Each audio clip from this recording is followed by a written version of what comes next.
공포의 순간. 하늘은 늘 평화롭지 않습니다. 갑자기 기체가 튕기듯 흔들리고 컵들이 천장으로 날아갑니다. 사람이 공중에 떴다가 좌석으로 떨어지죠. 이 순간 많은 사람이 추락과 죽음을 떠올립니다. 하지만 사실 난기류는 죽음의 신호가 아니라 조금만 주의한다면 대부분은 안전한 공포입니다. 오늘은 실제 사례, 통계, 그리고 난기류 공포를 이겨내는 10가지 방법을 알려드립니다. 난기류는 추락의 신호일까? 2024년 5월 싱가포르 항공 SQ321편 런던에서 출발한 비행기가 갑작스러운 난기류로 승객 1명이 사망하고 수십 명이 부상당했습니다. 같은 달 카타르 항공과 델타 항공에서도 비슷한 사고가 연이어 발생했습니다. 대한항공도 사고에서 예외는 아니었습니다. 2024년 8월 4일 인천국제공항에서 몽골 울란바토르로 향하는 대한항공 KE197편이 중국 텐진 인근 상공 약 10.4km 고도에서 기내식 서비스 중 갑작스럽고 강한 난기류로 기체가 15초가량 심하게 흔들렸습니다. 승객 10여 명과 승무원 4명이 부상을 당했는데 대부분 목과 허리 통증을 호소하는 부상을 당했습니다. 하지만 실제로는 어떨까요? 난기류는 죽음의 신호가 아니라 대부분은 그저 불편한 흔들림일 뿐입니다. 오늘 우리는 통계, 실제 사례, 그리고 심리 전문가들의 조언을 통해 난기류의 진짜 얼굴을 마주하고 그 공포를 이겨내는 방법을 알려드립니다. 통계로 보는 진실. 우리가 느끼는 공포와 현실은 얼마나 다를까요? 2024년 전 세계에서 4,060만 회의 비행이 이루어졌습니다. 이 엄청난 횟수 중에서 치명적 사고는 단 7건에 불과했습니다. 항공은 여전히 가장 안전한 교통수단입니다. 그렇다면 앞서 언급한 난기류 사고에서 발생한 부상은 왜 생긴 걸까요? 핵심은 추락이 아닙니다. 기내에서 발생한 부상이죠. 이 부상은 대부분 안전벨트를 매지 않았기 때문에 발생합니다. NTSB 미국 국가교통안전위원회의 연구에 따르면 난기류 부상자의 79%는 서서 일하는 승무원이었습니다. 서 있거나 벨트를 풀고 있을 때 가장 위험하다는 뜻이죠. 최근에는 기후 변화로 인해 예고 없이 찾아오는 청천난기류의 빈도가 늘고 있습니다. 하지만 무섭게 들리는 이 소식도 단 하나의 간단한 행동으로 충분히 대비할 수 있습니다. 바로 앉아있을 땐 항상 안전벨트를 매는 것입니다. FAA 미연방항공청이 가장 강력하게 권고하는 유일무이한 부상 예방책이죠. 난기류 공포를 이겨내는 10가지 방법. 이제부터 난기류 공포를 이겨낼 수 있는 실전 팁을 알려드립니다. 이 10가지를 기억하면 죽음의 공포가 아니라 단순한 불편함으로 인식할 수 있을 겁니다. 첫 번째, 승무원 관찰하기. 흔들림이 시작되거나 예고 방송 직후의 승무원의 표정과 동작을 보세요.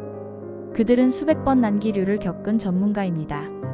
그들의 평온한 모습은 여러분의 불안감을 해소시켜 줄 겁니다. 두 번째, 난기류의 원리 이해하기.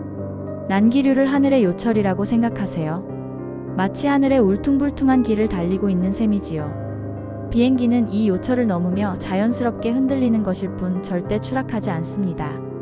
세 번째, 심호흡.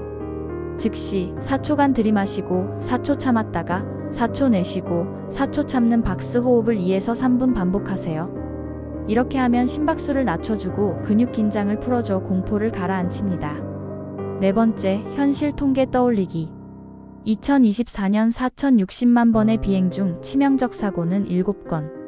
즉 0.17%의 확률이라는 숫자를 떠올리며 구체화하면 두려움이 줄어듭니다. 모호한 공포를 0.17%의 확률로 구체화하세요. 다섯 번째, 시선 분산. 미리 다운로드한 영화나 좋아하는 오디오북, 퍼즐 앱을 재생하세요. 이렇게 하면 불안이 증폭되는 것을 막아줍니다. 여섯 번째, 파도 타기 상상하기. 나는 바다의 파도를 부드럽게 타고 있다고 상상하며 몸의 긴장을 풉니다. 이렇게 하면 통제 불능의 느낌을 완화하는 데 큰 도움이 됩니다.